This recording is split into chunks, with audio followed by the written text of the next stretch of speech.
sudah buat VT tentang kakak konsumsi vitamin D3 10.000 seumur hidup sampai kapanpun itu akan aman selama kakak nggak mengalami kekurangan K2 dan magnesium. Apa yang menyebabkan kakak kekurangan K2 dan magnesium?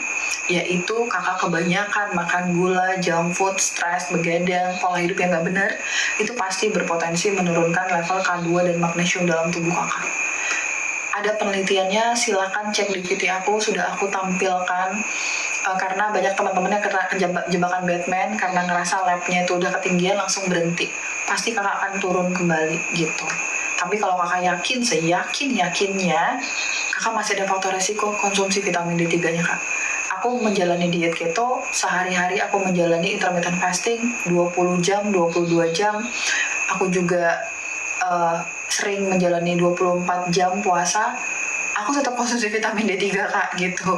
Karena aku nggak yakin apakah aku masih benar-benar clear dari faktor resiko. Faktor resiko yang sering aku temuin tuh aku kurang tidur kak.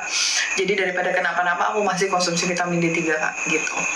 Silakan dipertimbangkan ya kak, silakan dicari ilmunya. Kalau misalnya kakak yakin, lakukan tetap minum vitamin D3 tapi dijarangkan kalau nggak ada faktor resiko.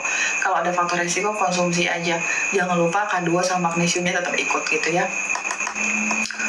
Bagaimana dong? Apa perlu saya cek vitamin D? Nah, kakak, aku tuh jarang banget. Aku kayaknya jarang, bisa dihitung jari lah. Aku nyuruh pasien untuk cek vitamin D. Aku lebih sering untuk pasien itu cek kalsium dalam darah. Misalnya, dom saya udah konsumsi vitamin D3 1 tahun nih dom gitu. Saya perlu cek vitamin D3 nggak dom gitu. Kalau kakak rezekinya lebih, ada budget, ya monggo. Aku tidak menghalangi ya kak. Ya silakan gitu selama ada budget. Tapi kalau misalnya kakak datang ke aku dengan pertimbangan tapi vitamin D3 tuh mahal dong, kayak kemarin ada kakak rumahnya di Purwokerto apa ya, katanya itu tuh 700.000, beda kalau di kota besar gitu. Nah aku kan jadi tuh salah satu fungsi dokter itu adalah membantu kalkulasi dari kondisi pasien, termasuk budgetnya. Kalau pasien ini ngerasa mengeluarkan dana 700.000 tuh udah berat, kita bisa gunakan alternatif dengan keilmuan kita kak. Nah menurut aku, kalau kakak udah konsumsi vitamin D3 10.000 1 tahun, nggak mau cek, ya nggak apa-apa selama kakak bener konsumsinya, ada K2 sama magnesium. Tapi pun kalau misalnya kakak pengen banget cek, yang aku dahulukan tuh cek kalsium dalam darah kakak. Kalau kalsium kakak normal, yo monggo silakan gitu. Itu dalam konteks kakak budgetnya hemat. Tapi kalau kakak berlimpah, dapat rezeki dari Allah berlimpah, ya mau cek ya juga nggak apa-apa. Ya aku senang-senang aja gitu ya kak. Buat paket jaga imunitas untuk anak juga dong. Untuk anak selain D3 sebaiknya minum suplemen. Kakak Ira, anaknya umurnya berapa kakak Ira? Kalau untuk bayi 9 bulan berapa dosisnya dong? Oke.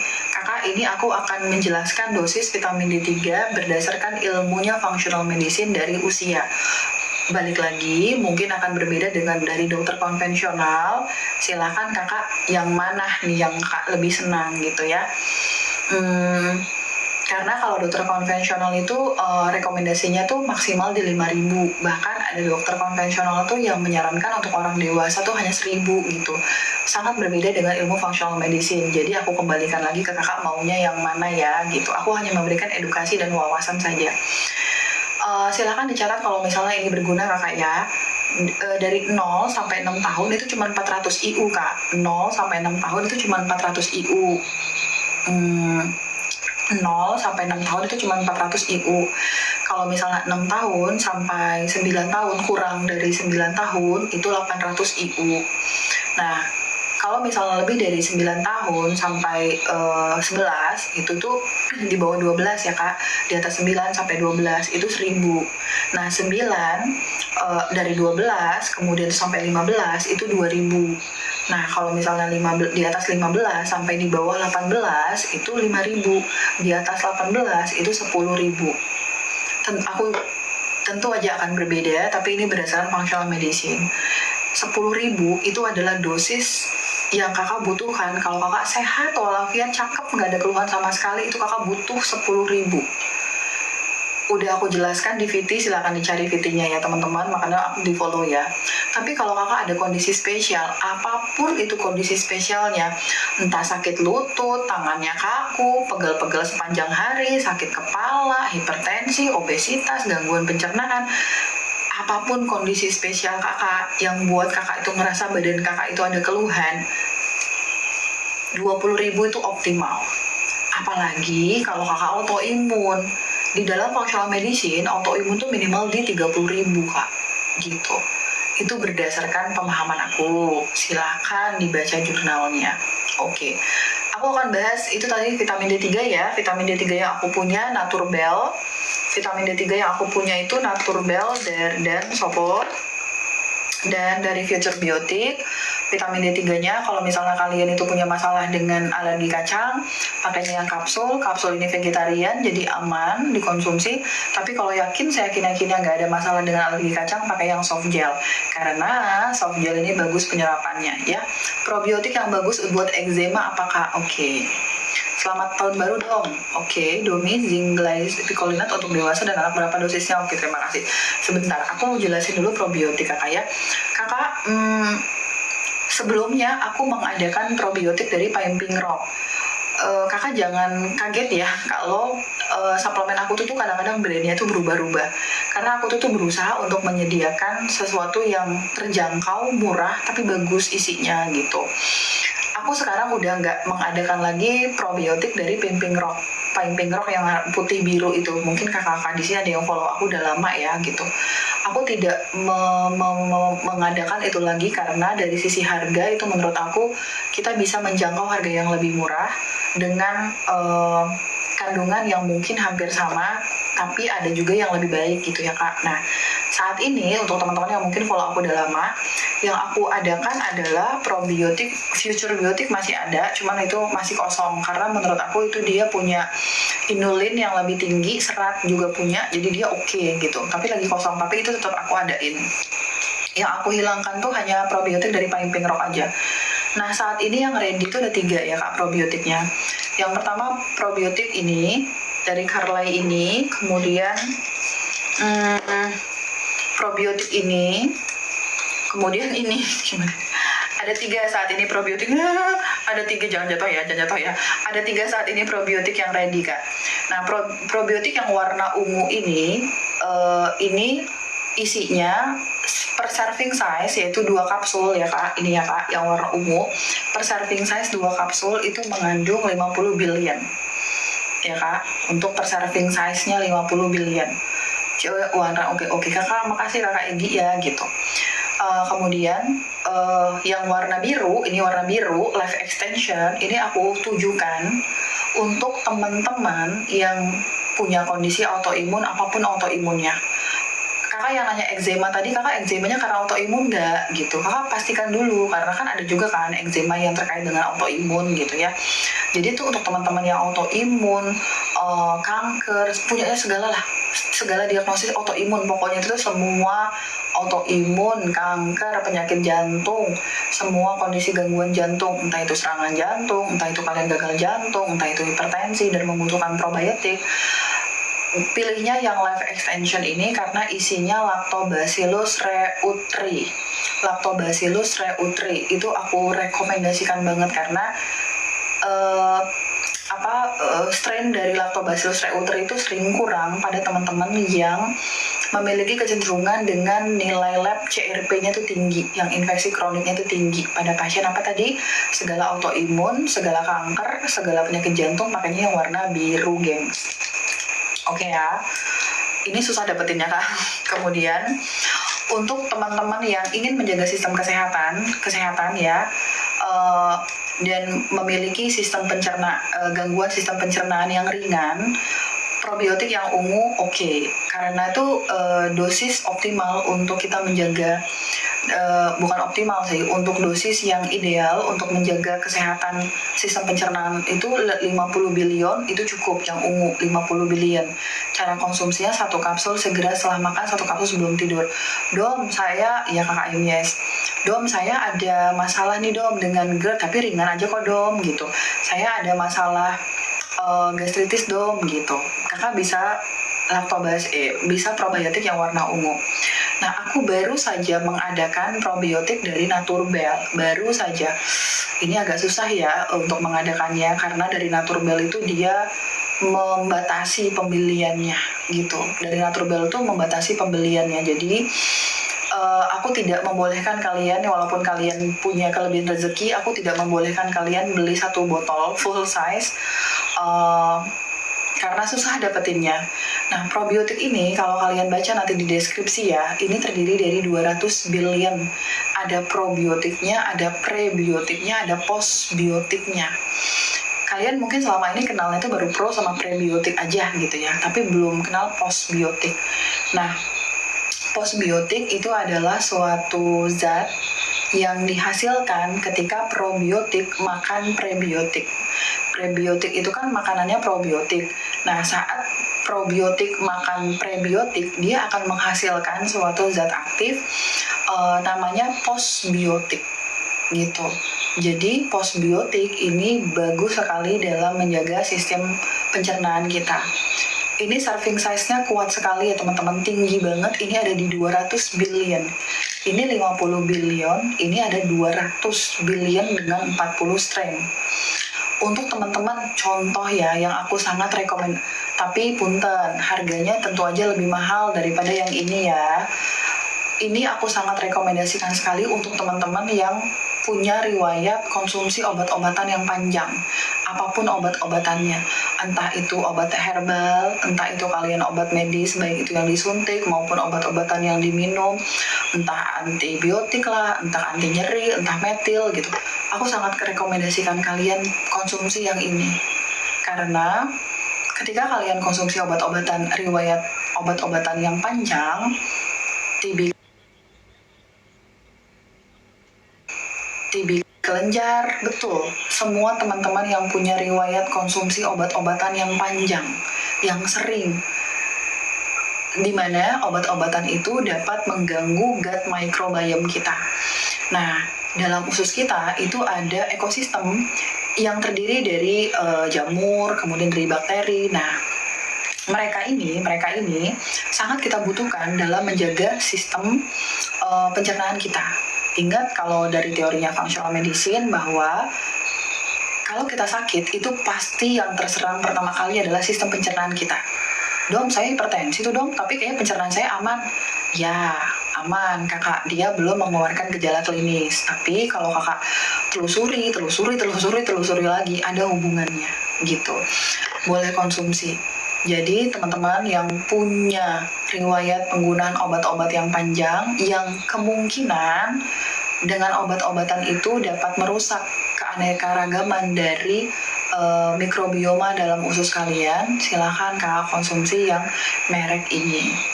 Kalau kanker pakainya yang life extension kakak, kalau kanker tuh spesifik pakainya yang ini. Kalau ini lebih mahal lagi ya kak. Kalau idealnya kalau kakak ada dana, silakan pilih sesuai yang aku rekomendasikan. Tapi kalau kakak nggak ada dana, memang saat ini lagi terbatas, pada dasarnya ini pun cukup, karena dia 50 billion kok. Tapi kalau kakak ada dana, silakan dipertimbangkan gitu. Untuk yang kanker ini, untuk yang konsumsi obat-obatan dalam jangka waktu yang panjang, karena tuh dia 200 billion kak.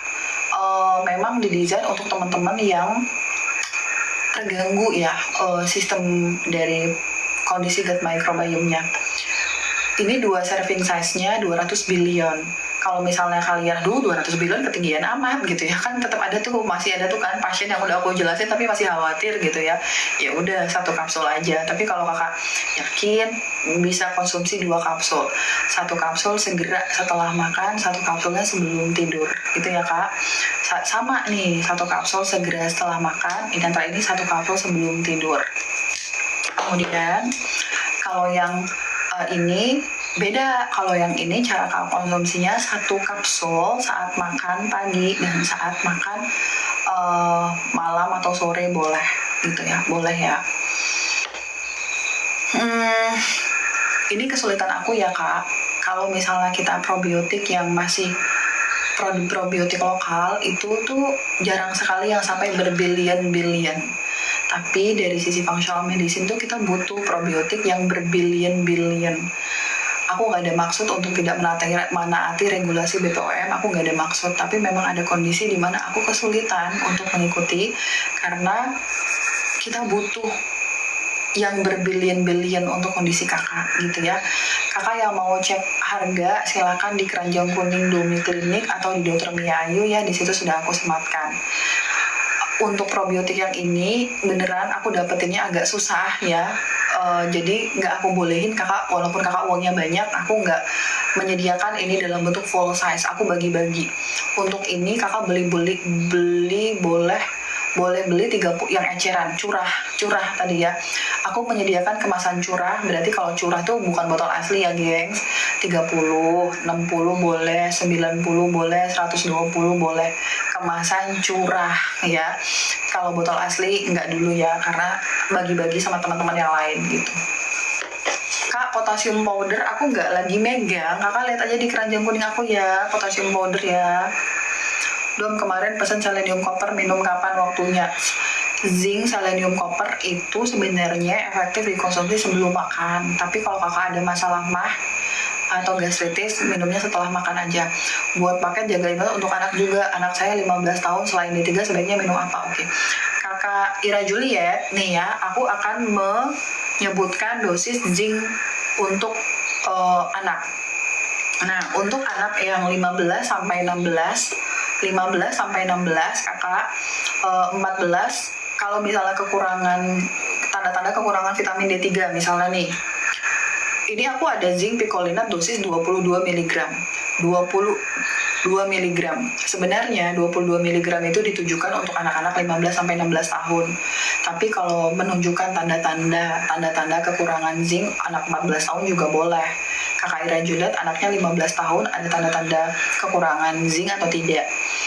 Dosis itu bisa naik, kan dosis itu kan berdasarkan usia toh, tapi bisa naik juga berdasarkan keluhan.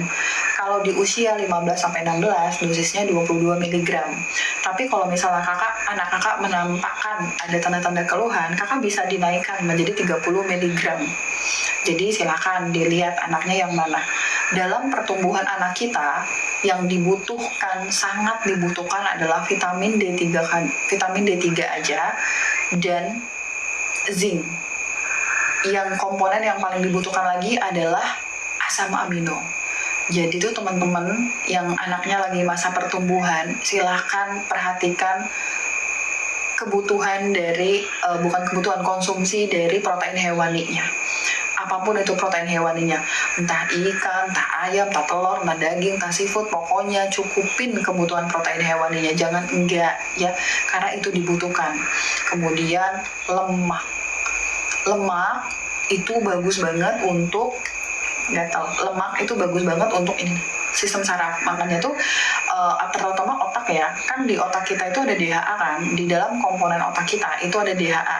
Nah DHA itu banyak terdapat di mana omega 3. Jadi untuk perkembangan anak-anak silakan perhatikan komposisi lemak dan proteinnya. Dom, anak saya males dom makan alpukat, kan itu kan tinggi lemak ya, atau anaknya males makan yang berlemak-lemak gitu, silakan pertimbangkan konsumsi omega 3. Kemudian protein hewani, asam amino penting banget ya untuk membangun jaringannya. Nah, dalam masa pertumbuhan kakak Ira Juliet itu ada hormon pertumbuhan. Hormon pertumbuhan ini di kebutuhannya perlu support zinc dan protein. Jadi kalau misalnya pengen anaknya cakep, bagus, perhatikan kebutuhan protein hewani dan lemaknya. Tapi sampai sekarang, buat aku juga yang punya anak, koreksi ya, aku juga kadang-kadang tuh kalau anak aku yang umur 5 tahun itu nangis-nangis, kadang-kadang aku agak susah gitu ya. Yaudah Nena, sekali-sekali boleh ya nak makan es krim gitu, sesekali makan sesuatu hal yang tanda kutip sebenarnya tidak sehat gitu. Nah oleh sebab itu kalian harus menyeimbangkan, jangan lupakan protein hewani, zinc dan lemak itu penting banget.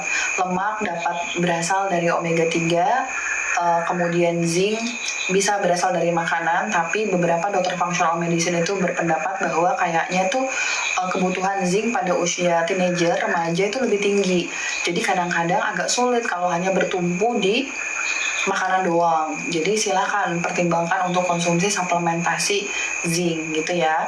Ingat ya teman-teman, berapapun usianya, nih ya, sampai usia tua, muda, remaja, zinc itu bagus, tapi zinc itu ada efek sampingnya. Seperti aku jelaskan tadi, zinc itu bagus, tapi zinc itu ada efek sampingnya. Magnesium itu bagus, tapi magnesium itu ada efek sampingnya. Bukan karena salah produknya, tapi memang ada teman-teman yang memiliki tingkat sensitivitas yang lebih tinggi. Kalau ada pasien aku yang mau konsumsi zinc, aku selalu bilang, Kak, ada teman-teman yang nggak cocok sama zinc ya. Tanda nggak cocok zinc apa dong? Kakak habis makan zinc, kakak kram perutnya, kemudian kakak jadi mual gitu. Nah, itu bisa tanda kakak tidak cocok atau kakak adaptasi. Begitu juga kakak kalau konsumsi magnesium. Teman-teman, aku hampir tidak pernah ketemu kondisi kelebihan magnesium kecuali pada kondisi gagal ginjal karena kelainan genetik dan gagal ginjal yang udah berat, yang udah cuci darah gitu. Tapi untuk teman-teman yang kelebihan magnesium, nasi ayam udah berkokok, udah jam 10:30 ya. Tapi untuk teman-teman yang kelebihan, yang misalnya nih, kalian konsumsi magnesium, kemudian diare, itu bukan kelebihan magnesium ya. Misalnya nih, kalian konsumsi magnesium, misal nih kakak nih yang perempuan nih, konsumsi sama, kan gak ada keluhan, kakak gak ada keluhan, cakep, aman, tapi kakak katanya Domi, kalau mau menjaga sistem imunitas, minumlah, konsumsilah magnesium 1 kapsul sebelum tidur. Tapi setelah kakak konsumsi magnesium ini, kakak timbul diare, kakak timbul kram perut. Itu bukan karena kelebihan ya kak, selama dosis yang kakak minum itu memang masih dalam koridor. Kan dosisnya magnesium itu kan untuk yang perempuan ya minimal 320, range-nya itu antara 320 sampai 400 dosisnya magnesiumnya perempuan.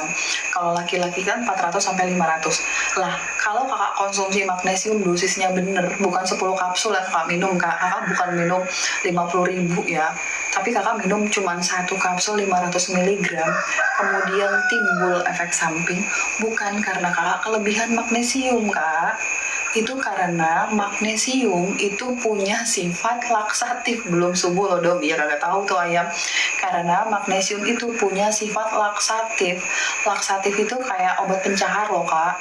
Jadi teman-teman yang konsumsi magnesium kemudian timbul efek samping itu bukan karena kakak kelebihan magnesium, tapi memang magnesium itu punya efek laksatif. Kan magnesium itu kan ada banyak banget kan, ada magnesium sitrat, glycinate, threonate, taurate, otorate, itu kan banyak banget jenis magnesium kan. Nah, pada dasarnya semua magnesium itu punya sifat laksatif. Kakak Dian, baiklah. Pada dasarnya, kak aku di ruang kerja aku sendirian, jangan buat aku takut. Pada dasarnya, semua magnesium itu punya efek laksatif.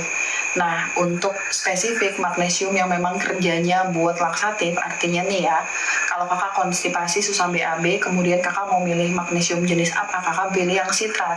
Karena sitrat itu punya kemampuan pencahar. Kalau magnesium yang lain punya efek pencahar, cuman sedikit. Nah, magnesium yang paling stabil itu adalah magnesium glycinate. Makanya yang aku anjurkan kakak-kakak konsumsi magnesium glycinate untuk mengurangi efek samping atau untuk mengurangi adaptasi ketika konsumsi suplemen, tapi bukan karena kelebihan magnesium. Selama magnesium yang kakak konsumsi itu dosisnya itu benar. Bagaimana bisa kakak kelebihan magnesium kak? Kalau dosis yang kakak minum tuh benar gitu ya kak, itu silakan dipertimbangkan. Karena tuh aku sedih ya kak kalau informasinya itu tuh dari sisi aku kurang tepat, karena yang dirugikan adalah kakak. Karena kakak menerima informasi, tuh kan kamu minum magnesium terjadi BAB karena kamu kelebihan magnesium, terus kakak berhenti minum magnesiumnya. Kakak akan rugi karena magnesium ini pada dasarnya terlibat dalam 300 peristiwa yang ada dalam tubuh kita. Yang terbaru bilangnya malah terlibat dalam 700 peristiwa reaksi biokimia dalam tubuh kita. Jadi kalau kakak kekurangan magnesium, kakak rugi gitu. Jadi kalau ada isu dipelajarin dulu, jangan tiba-tiba langsung telan gitu ya, tanpa dilakukan analisis gitu ya kak. Itu dari sisi aku ya, mungkin bisa berbeda dari dokter lain, tapi itu dari sisi aku. Dok, inositol itu memang harus 4 hari sekali, betul. Inositol itu dosisnya kalau kakak pakai yang merek deal itu 4 kapsul, per serving size-nya 4 kapsul. Berapa dosis yang perlu? Kakak 4 kapsul cukup. Nah teman-teman, kalau misalnya kalian itu bingung bagaimana, gimana dong, ini kelebihan dosis atau enggak gitu. Misalnya kalian tuh bingung tuh kan, setiap baca suplemen, setelah beli suplemen, baca dulu serving size-nya berapa. Baca dulu serving size-nya berapa. Serving size adalah jumlah kapsul yang harus kalian konsumsi untuk mendapatkan dosis yang dijanjikan sama brandnya. Brand Solaray itu menjanjikan 350 mg. Ingat, yang dijanjikan Solaray itu 350 mg. Dibaca belakangnya. Solaray bilang 350 mg for 4 vegetable. Jadi itu untuk 4 kapsul. Jadi tuh kalau kakak konsumsi 1 kapsul, ya kurang gitu.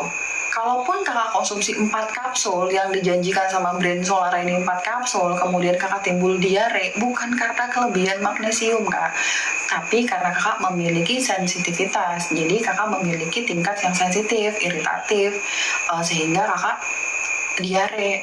Nah, ada cara membedakan apakah kakak tidak cocok sama adaptasi. Diperhatikan ya.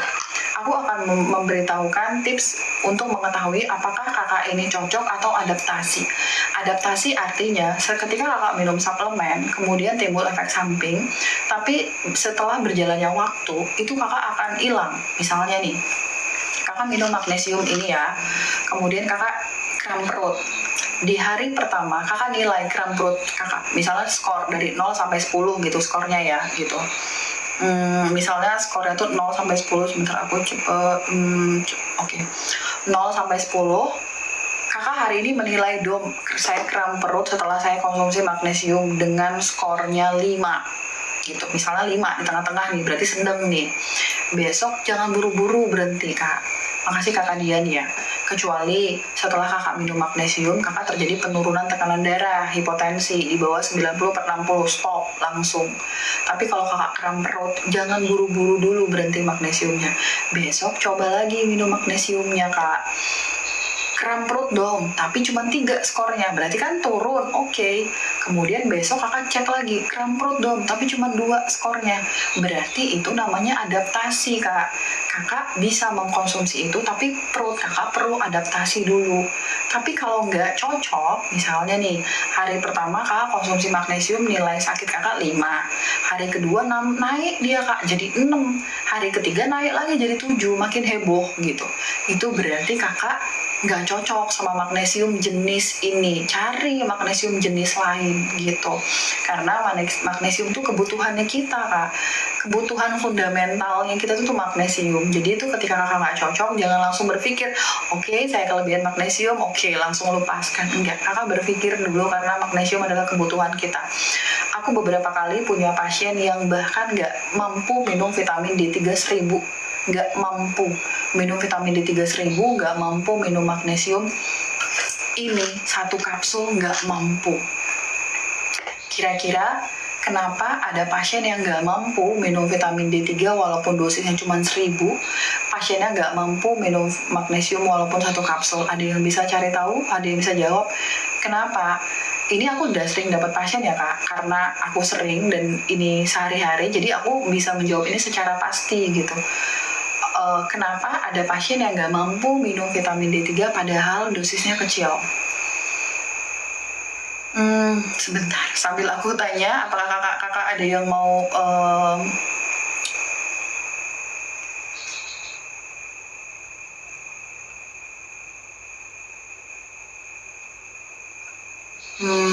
sebentar. Magnesium glycinate 200 mg untuk 2 serving, apakah minum sekaligus 2? Boleh. Magnesium itu boleh diminum sekaligus, 4 kapsul sekaligus. Tapi kalau yang terbaru nih kak, informasinya kalau kakak memiliki kondisi spesial, penyerapannya dibantu, jadi terpisah.